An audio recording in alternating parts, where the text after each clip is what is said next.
Les toutes premières se sont créées aux États-Unis à la fin des années 60. Depuis, elles ont essaimé, collectant, gérant tout au long de l'année des denrées alimentaires redistribuées ensuite aux personnes démunies via diverses structures caritatives. Gratuité, dons, partage et bénévolat sont les raisons d'être de la Banque Alimentaire et celle qui œuvre dans le département des Vosges ne fait pas exception, avec plus de 410 tonnes de denrées récoltées en 2020, soit 822 000 repas ou équivalents distribués. Des caisses presque vides, signe que la collecte nationale annuelle a du mal à démarrer pour la Banque Alimentaire. Micheline est bénévole depuis longtemps. En cette fin d'année 2018, elle ressent une vraie différence. C'est vrai que d'habitude c'était mieux que ça, je trouve. Je faisais avant, ça fait longtemps que je le fais, moi, bénévole, mais c'est vrai qu'on a moins. Voilà. Dès l'entrée du magasin, les bénévoles essuient de nombreux refus. Certains font tout de même un geste. Voilà. Il y a des gens qui ont faim et moi j'ai la chance de pas avoir faim. Donc voilà, et puis on peut être un peu solidaire, c'est pas mal. Il faut que tous les gens mangent quand même, c'est quelque chose de sérieux tout ça. S'ils n'ont pas les moyens de s'acheter à manger, il faut les aider. Même constat à Golbet, au centre de tri de l'association. Pour l'heure, les bacs ne sont pas encore pleins, mais les bénévoles gardent espoir, d'autant que les besoins dans les Vosges ont augmenté depuis l'ouverture de la Banque Alimentaire. Jean-Louis Rodier, vous êtes le président de la Banque Alimentaire des Vosges. On est ici au 1 rue de l'Écluse à Golbet dans cet entrepôt. Il fait combien cet entrepôt en mètres carrés ? Alors cet entrepôt fait 400 mètres carrés. Ça fait depuis presque 10 ans que nous sommes dans ces nouveaux locaux, dans ces locaux. Et donc avec une toute petite surface administrative, une partie où on gère les palettes, et donc un entrepôt, et une chambre froide qui fait 26 mètres carrés. La Banque Alimentaire distribue des denrées alimentaires qu'elle a collectées à différentes associations, différentes structures. Tout à fait. Donc là d'ailleurs, je pense que derrière nous, on voit il y a une association qui arrive. Donc mes bénévoles vont préparer à la fois des produits frais, des produits secs, donc à cette association qui, elle, va redistribuer à ses bénéficiaires. Nous récupérons des denrées dans les grands magasins et les boulangeries. On a des produits qui viennent aussi du Fonds européen d'aide aux plus démunis. Pour les épiceries solidaires, puisque nous en avons 4 au niveau de la Banque Alimentaire des Vosges, par des produits qui viennent de l'État. Donc c'est le CNES qui nous fournit ces produits.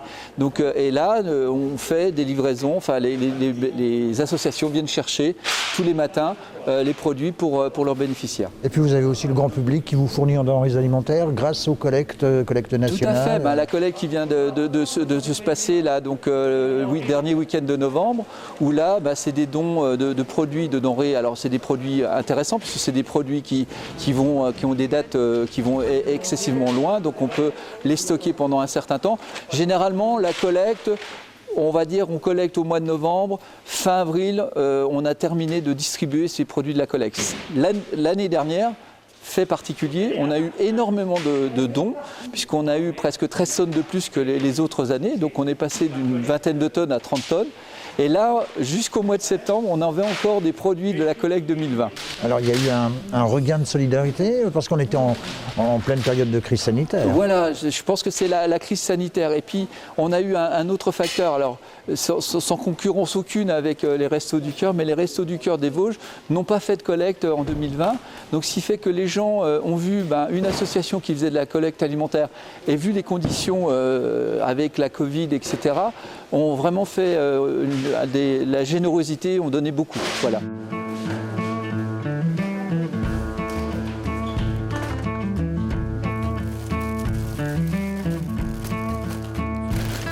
Comment ça se passe une journée type ici ? Alors une journée type, puisque nous travaillons 6 jours sur 7, 12 mois sur 12, alors une journée type, c'est le matin, vers 7h30, 8h, les bénévoles arrivent à la Banque Alimentaire. Donc j'ai des bénévoles qui restent sur place à l'entrepôt pour assurer le tri, puisqu'on a déjà reçu des produits de la veille, donc ils commencent à faire le tri des produits qui sont arrivés la veille. Et puis j'ai des chauffeurs, puisque nous avons 3 véhicules frigorifiques, 2 camions plus une camionnette, qui vont faire de la ramasse dans les grandes surfaces, les boulangeries.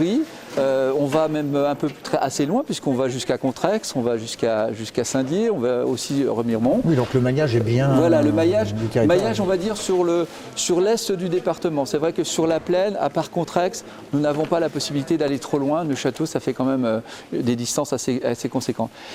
Les produits sont ramenés par ces chauffeurs, donc avec les camions, sont ramenés, sont de nouveau triés, sont triés par nos bénévoles qui préparent en même temps pour les associations qui viennent aussi le matin. Voilà, les produits, on essaye en plus de respecter comment dire, au niveau nutritionnel, c'est-à-dire de ne pas donner trop d'huile, trop de sucre. Alors on donne ce qu'on a. Ah, vous parliez de ces locaux, 400 mètres carrés, mal isolés, une seule entrée apparemment? Une seule entrée, donc gestion de flux très compliquée, parce que là actuellement nous avons l'association qui est là, qui va arriver. Nous avons un camion que nous attendons qui a fait sa ramasse du côté de Saint-Étienne, les Remiremont. C'est très tendu, c'est à flux tendu. Voilà. Et donc la bonne nouvelle, c'est un futur déménagement? Alors oui, ça c'est je dirais, quand j'ai commencé à la Banque Alimentaire en juillet 2018, c'était l'ancien président que j'ai remplacé, m'avait donné ce projet de trouver un nouveau bâtiment. C'est fait, on l'a trouvé, c'est un bâtiment qui se situe à Desvillers, un bâtiment où on triple la surface, donc on passe de 400 mètres carrés à 1300 mètres carrés, et surtout avec 2 entrées donc diamétralement opposées, donc une gestion de flux. Et comme je dis sous forme d'humour, j'espère le 1er avril, le jour du poisson, pour une banque alimentaire, ça serait formidable, qu'on puisse vraiment être en fonctionnement définitif à Desvillers.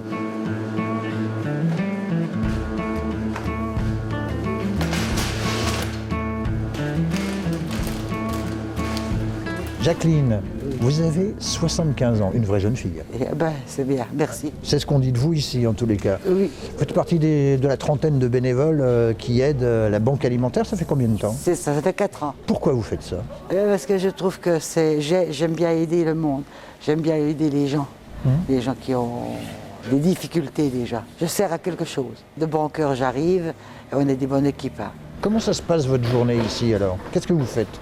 Eh ben, j'arrive à 7 h du matin, je m'occupe, je vole dans les frigos, on fait les caisses pour mettre la nourriture, le frais. On supervise un peu tout. Vous allez continuer à Desvillers? Je continue à Desvillers. Ouais. Oui. Ça vous plaît donc? Ça me plaît bien, très bien même. Et puis, on est tous bien soudés.